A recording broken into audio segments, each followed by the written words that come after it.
Happy Sunday, everybody. Thanks for joining us. My name is A.L. Johnson with Elevating Men, and I'm here with my brother, LaRon Barnes, and this is our Sunday Motivational Moments. Thank you for tuning in. We appreciate that. Make sure that you share this with your network because it's going to be a very great conversation. We're taking you guys along a journey with us. Me and my brother here, we're actually reading a book because, again, Elevating Men is all about elevating yourself, your mindset, and everything else so that you can elevate your life. And so we're reading a book now called The Art of Thinking Clearly. It's by an author by the name of Rolf DeBelly. And in this book, he discusses mental cognitive errors that we have, preconceived notions, biases, etc., that affect our thinking and cause us to make bad decisions that keep us stuck in life. So that's what we're talking about today. LaRon, how you doing this morning? Listen, I'm doing very well, Andrew, man. I'm excited about the conversation, the topic. Man, I'm extremely excited to add value to everybody's life. So, man, I'm ready to jump right into this thing. Let's get it. Let's get it. So, how have you enjoyed the book so far? Let me ask you that. Woo-hoo! And the book is amazing. It definitely challenges the way that things are perceived and how we look at things, and how sometimes we look at things incorrectly. So, therefore, the way that we act and receive those things are not beneficial to us. So that's one of the greatest things I've learned. I love it, bro. Good, good, good. So let's hop into it. So in chapter one, he talks about one of the biases or mental errors, and he calls it the survivorship bias. And so I'm going to explain that, and then LaRon, I'd like for you to expound on it. But the survivorship bias says that we only see the story of the winners, right? And so we talk about history. Just look at the two words, his story. That his is generally the winner, right? That's the winner's story. So we're only getting a part of it. We're only getting a picture. And so when it comes to success in life or in business, when we look at what we see a bunch of winners, but nobody's creating the story of the losers. And so sometimes we have unbalanced expectations, right?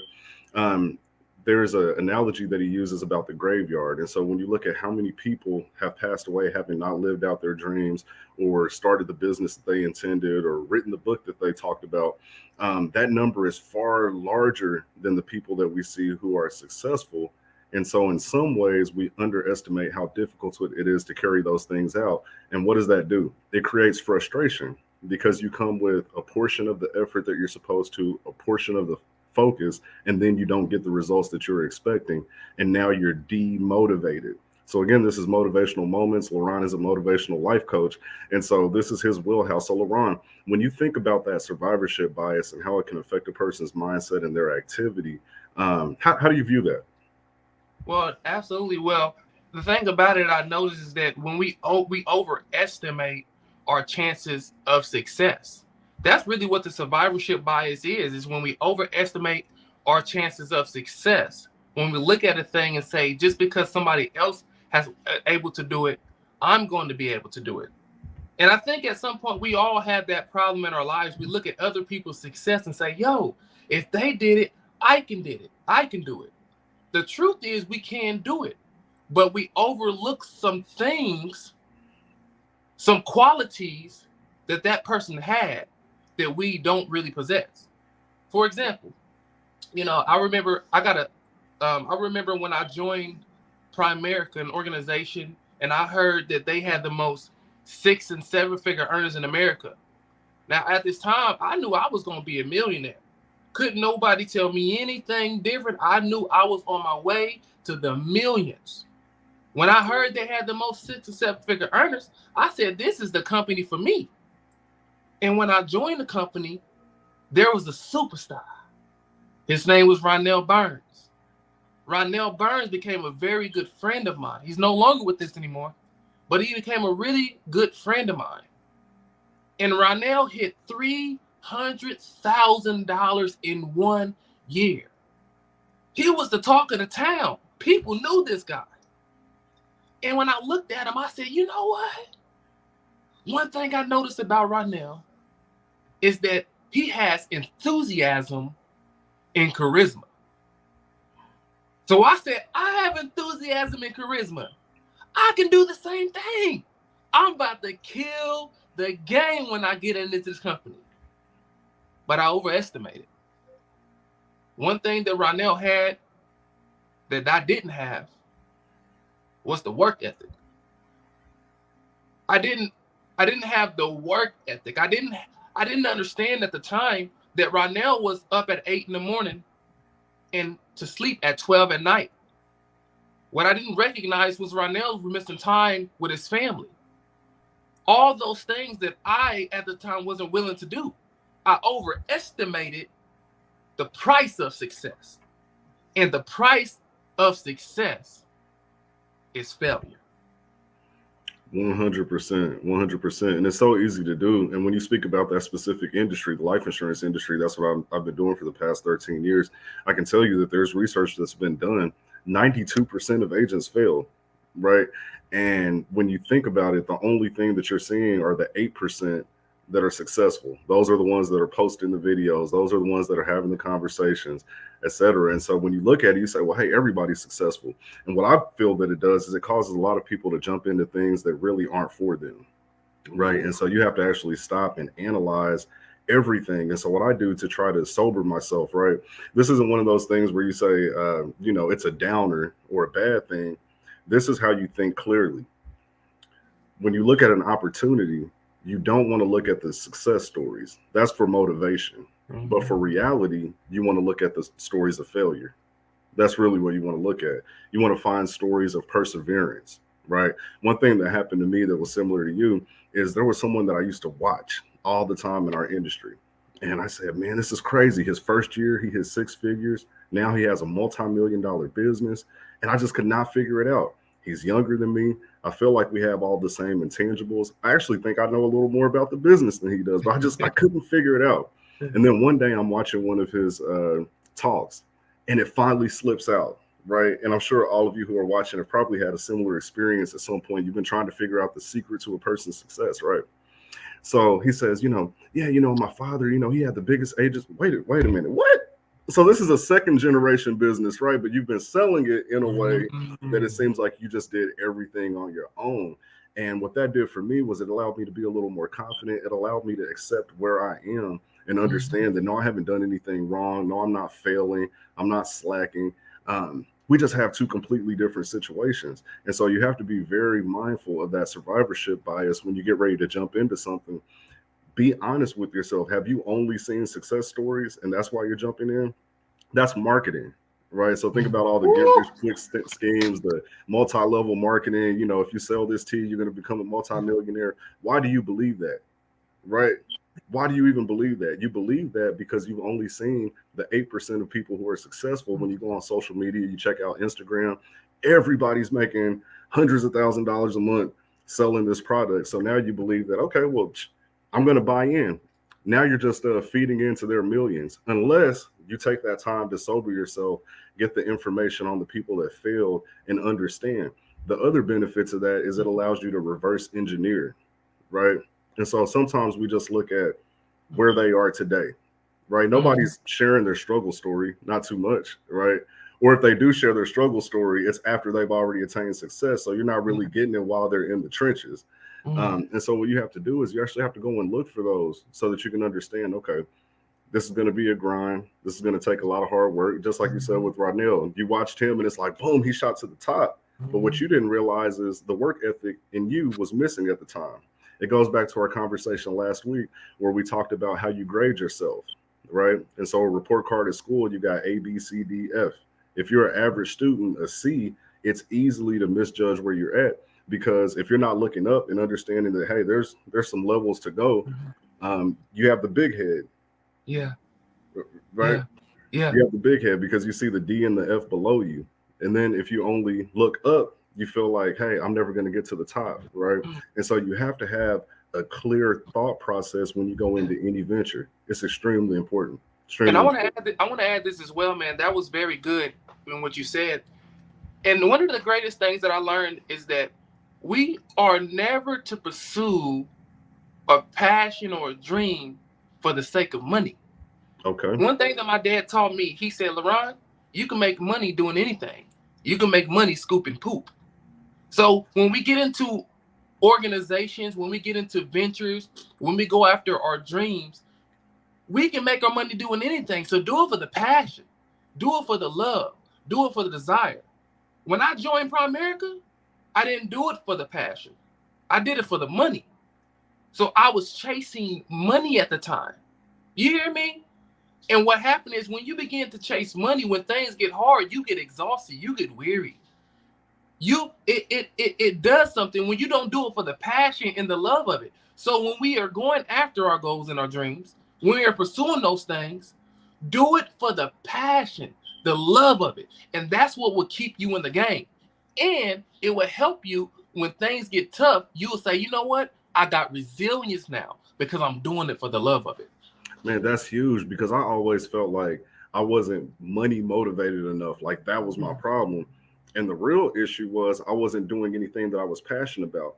Now, hear me out on this. Sometimes you can be doing something and you're looking at the overarching thing that you're doing. So we can go with the example of life insurance. You could say, I don't love life insurance. Like, it just doesn't make me want to jump up and down, when I hear the word life insurance. But sometimes what you have to do is be able to examine what it is that you're doing and look at the components of what you're doing. Understand this. So in life insurance, I talk to people. And so if I love people, this is another way for me to connect with them. I love to help. I love to teach. Right. Yeah. And so as I educate myself and educate others, I can find joy and purpose within that. And so some people, they may be in a situation right now when it comes to their entrepreneurial ventures or their job where they are where they are and they're going to be there for the foreseeable future.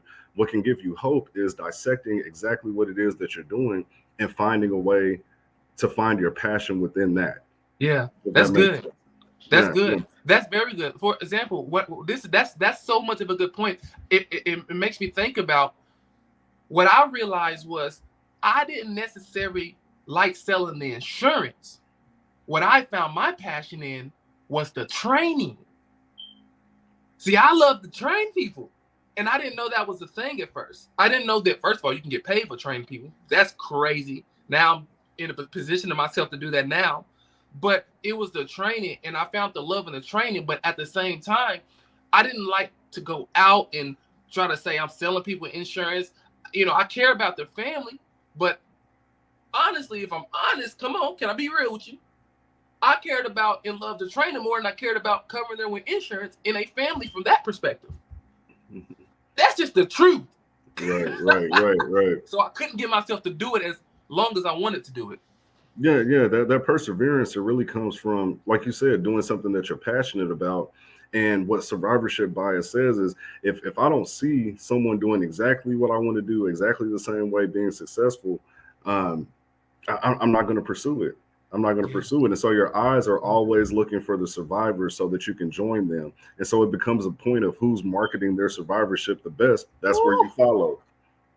Andrew, you calling something out? Who is marketing? That's cold, bro. I mean, you just really uncovered the mask of what's really happening. It's the marketing. Yeah. That's why you got to make sure that your heart's in the right place, and this is something that you really want. Because the person who advertise it to where it's tickling your mental, the way that it's supposed to tickle it, that's the way you're gonna go. You're gonna think that that's the results I'm gonna get, and that's really not as easy as you think. No, those are the results you were marketed, right? And so that could literally be blocking you from your passion. Like you said, if your real passion is, I love to barbecue, right? But you don't see enough success marketed in a way where you see a huge survivorship rate, then you'll forego your own dream, scan the internet for some survivorship bias, and then you're joining things that have absolutely nothing to do with your passion. Crazy. Just trying to survive, right? And so it really goes deep. It really goes deep. For those of you that are tuning in, the conversation that we're having about is The Art of Thinking Clearly. It's a book by Rolf Dobelli, and I definitely recommend it to anyone. A mentor recommended it to me, and I passed it along to my brother, and we've been going over it for the past week and a half, 2 weeks, and just a lot of enlightening thoughts. What do you think about the swimmer's body illusion? I wanted to bring that up. So this is one of the other flaws in our thinking that a lot of people have. And the swimmer's body illusion says that there was a man and he wanted to get in shape, right? And so he looks at these different people and paid attention to the sport that they were in because he wanted to match up to their body.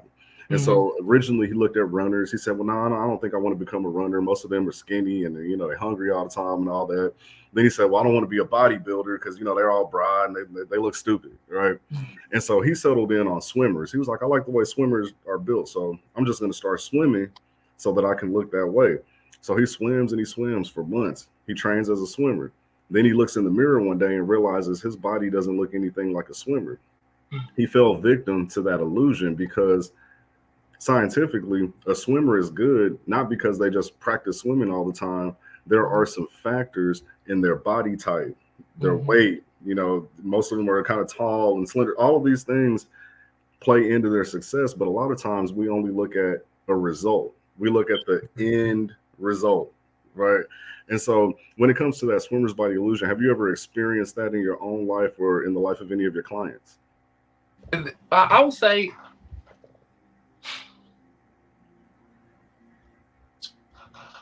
this is what I would say. When you talk about it being, how I want to say this? Just because it's somebody else's result doesn't necessarily is going to be our result. I lost my train of thought. Give me a quick second, Andrew.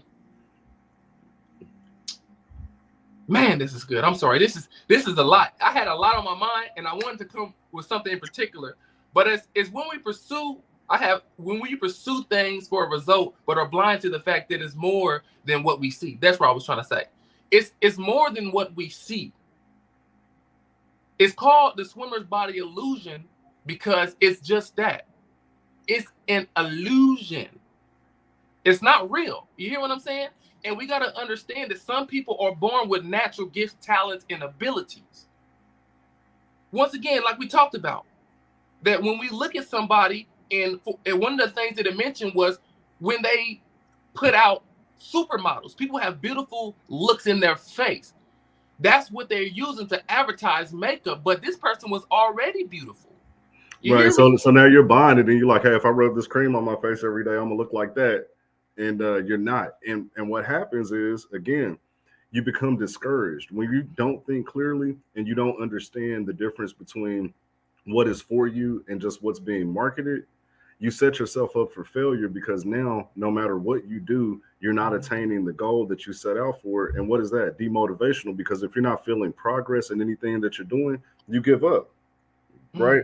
If someone gives you a workout program and you're trying to lose weight and you stick to the program for 4 or 5 months and you see no changes, you're going to stop with the program. Right? And so that's what happens. That's what happens to a lot of people. Yep. You know what I did? This is crazy. One of the things that I tell my wife to do, and I have done, for example, when you're working out, don't go for this is good. Don't look at the body necessarily that you want, but look at the body style that is similar to yours, and is what you want. When I look at someone and I see a body and I say, you know what? That's what I want to shoot for. I make sure that they have the same body style as me. When I follow people who do certain workouts, I make sure that their body style is the same as mine, so I know my results will be similar. Some people are really overlooking things. Like, whoa, this is not you. Yeah. And it's hard to accept that fact. Yeah, it has a negative effect on your mental health, and then you start pulling for things. So just going with the fitness analogy, there are men. It's running rampant right now. Men on steroids. Men taking all these different enhancement drugs, etc. And I believe that they fall prey to a lot of these illusions. Right? They don't understand what's behind the scenes. They don't know that when they started out looking at guys on Instagram and checking out their workouts, and now they're following the workout. The thing you missed was that he shot up some steroids before he started working out. Right? Come on, Andrew. So it's completely different. And we do That's that illusion. So that's many going things back to the illusion. It's straight up illusion. It's a straight up illusion. And so if you're not willing to cross that line, you have to understand within yourself that I'm working out for health benefits. My body will transform, but for me to compare myself to this person who's doing things that I'm not willing to do is a flaw in my thinking. I like how you said that those things right there play on our psyche. It plays on our esteem. It plays on the unconscious part of our mind. which that begins to doubt ourselves. We begin to feel insecure. And watch this. We all know the way that we can never act outside of alignment with how we feel about ourselves. So if we are feeling these ways about ourselves, we're only going to act in alignment to those things. There's certain things that we're not going to do because we feel doubtful. We don't think it's going to work. We're not consistent. Right. Right. It affects those things. When we live in an illusion, we got to be willing, as Les Brown said, to do the things that others won't do so we can have the things that others won't have. But watch this, understanding as well that our results is our results. That we're not going to be just like someone else. We're going to be like ourselves, but to its highest capacity and its highest capability, and live at it, live at our best. Live at the highest quality of ourselves. I see that. I see that for sure. That's for sure. Yeah, and then just like one that comes to mind, just another scenario, and I feel like a lot of our young men fall victim to this, is they only see success through certain lenses, right? Mm-hmm. And so everybody's trying to become an NFL, running back or wide receiver. Everybody's trying to make it to the NBA, and the illusion will make you think that it's really not that difficult, right? But when you think about it, the raw numbers, see, this is where logic versus emotion comes in, because you're seeing the championships, you're seeing the TV, you're seeing the stardom, you're seeing the cars, the houses. And so now you're chasing after that, but you're not even looking at the numbers, right? You don't understand the magnitude of how many young men are dribbling a basketball right now, hoping that they make it to college and get a college scholarship so they can get NBA looks. And then that number, it just narrows and narrows and narrows to, if I'm not mistaken, you've got less than 20 men per team. There's only a handful of teams. So worldwide, there's only a few hundred people that are actually getting paid enough to support a family playing basketball. However, we have millions of kids right now dribbling a basketball, trying to make it into something that there's very, very little chance of them making it. And so if they don't understand that, what happens? Again, it's a flaw in their thinking. They don't create a backup plan. So how many high school all-stars are there that are right now on the corner, probably drinking at 11 o'clock in the morning because their life is nothing like they intended it to be. But that's because their whole youth, they were living in an illusion. Their parents were living in an illusion. And so they spent all this time without a backup plan because survivorship bias says that, hey, I'm going to make it just like the people that I saw. And it kind of sucks, but it's the truth of the matter is that most people won't succeed on those type of levels. And I know this is not the regular talk that you normally hear, but it's the truth. The numbers show it. It's the illusion. It's what is put in front of your face. Once again, failure stories are not taught. People's failures are not taught unless they have succeeded, or unless they've been successful and they failed, and they've been in front of a large audience so they can be heard. Most people fail. And it takes certain characteristics. It takes work ethic. It takes fortification internally, mentally, in order for us to really be successful in the area that we want to be successful in. And we got to understand that most people will fail. But we're going to be different because we're willing to go through the pain of success. It's a pain that we go through to get to success, to live a successful life. And as I said it before, and I hope you didn't miss it, the price of success is failure. Failure, it has to happen. What is failure? Failure is getting the opposite result of what you wanted. That's all failure is. It's when we get the opposite result of what we wanted. But we never really fail by us consistently and continuously pursuing. Because at the end of that failure is success. And Absolutely. I hope that makes sense. I mean, and I feel like more people will find success if they find what works for them if they were thinking clearly and actually Yes. spent their time on what works for them. And so that's where these mental errors come in. You are being sold and marketed through survivorship bias, so you're jumping in the wrong things. The swimmer's body illusion is taking its effect, and so you're jumping into the wrong things. And so if you understand the concepts that we're talking about, what I believe will happen is more people will become successful. I actually believe these reasons are what create the failure. It's not that everyone is destined to fail, it's that most people don't think clearly and they get sold on things that aren't for them. And so if you understand that these biases exist, you can expel them from your mind. You can begin to look at situations for what they are, and you can make better decisions for yourself. See, if you understand that, wait a minute, I'm looking at basketball as a long term career. I ain't 6'5", right? You know what I'm saying? And I'm pretty good, right? But understand that I'm good in my locale, right? And so now I have to expand my vision. I have to look at it for what it really is. There's hundreds of thousands of people trying to rush for these few hundred spots. Am I really one of them? So now maybe I can categorize basketball as a recreation instead of something that I pursue with full energy. And now I can actually open my eyes to, okay, what am I good at? What skills do I have? What innate God-given abilities are within me?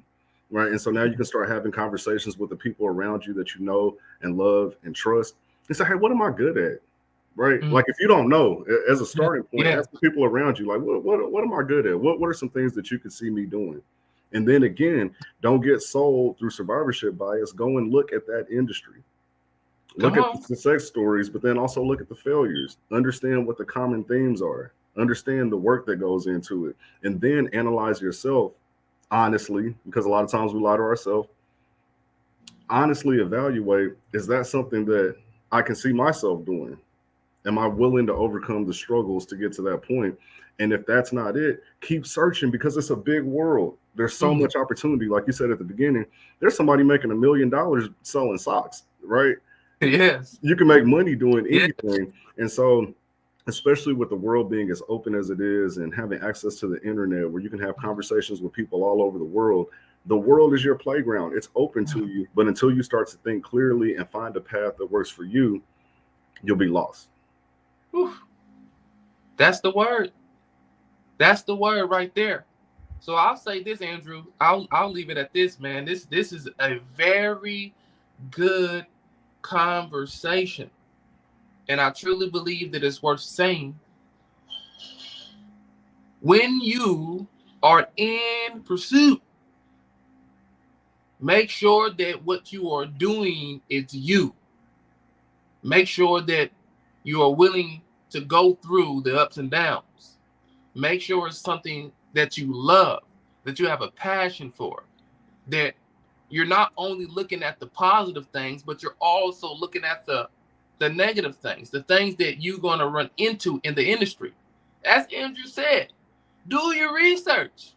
A lot of times we don't really dig deep down and find out what we're really getting into. We look at the surface and the good things. We'll see a little of the things that may not, but we don't accurately judge and weigh, is this something that I really want to do? And once you discover this is you and this is what you're going to pursue, then go all out. Give it your all. Be willing to face the failure after failure after failure after failure. Because failure is the prerequisite to success. And so if you're going to be successful, you have to fail. Be okay with failure. But know that this right here is worth my life. This right here is worth my time. And I'm telling you, success will find you. Love it, man. Well, listen, we're at our time. I definitely want you to share with people about your page. And so, if you guys have been watching at the bottom of the screen, you've seen follow Around the Motivator on Facebook, but he also has another page that I think you should hear a little bit about. So, can you share that with them?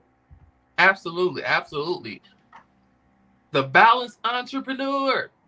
This is a page for entrepreneurs. I told some of you before, my niche is working with entrepreneurs, helping them overcome the limiting beliefs or the beliefs that are limiting them in business. A lot of us, we have a lot of brain fog. We got a lot of mental error, as we talked about in some of this conversation with us today. And so just want to join that group and get around a community of like-minded people. I even do a little coaching as well, working with some entrepreneurs to help them overcome the things that are limiting them. So if you're not making the money that you want in business, if you know you got the skill set, but you're not don't have the mindset, or you have the mindset but don't have the skill set or will set, reach out to me on that. But join the Balanced Entrepreneur and get around a community that can help and bless each other. And also you can offer your products and services to increase and enhance your business. Join the Balanced Entrepreneur. Love it, love it. Well, everyone, thanks for tuning in. Make sure that you share this with the people in your life that you want to have a proper mindset so that they can reach success in their lives. Tomorrow, make sure that you do tune in to the Elevating Men panel. We're going to have another great conversation on there Monday night at 8 p.m. And just stay tuned for everything that we're doing. Make sure that you go check out the archives at youtube.com/elevating men. Subscribe and go along this journey with us. We appreciate you guys tuning in, and we'll see you again next week.